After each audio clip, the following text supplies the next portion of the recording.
So what am I up to today? Well, I picked up peanut shells, posted video for all the Leopold challenge, worked on documentation for my YouTube, not documentation, well it is documentation of sorts, curation for my YouTube channel. Picked up peanut shells in the backyard, feeding the critters and that kind of thing, and I'm on to making lunch. And then we actually have, so buttermilk takes, once opened, and milk in general kind of takes about a week to start to sour and go bad.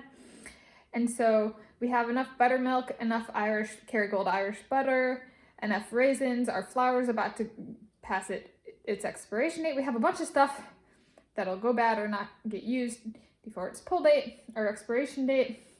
So we're like, why not make a second batch? So that's what we're gonna do, Mom and I, today, is we're gonna make a second batch of the Irish soda bread. Won't take as many videos as I did last time, so this is one video if I don't do any others. And so making the Irish soda bread again to use up our leftover ingredients. So that's pretty fun. It was really good. We ate it within like a day and a half of making it, so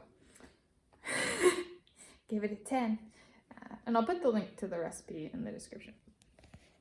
Got stuff set up for that.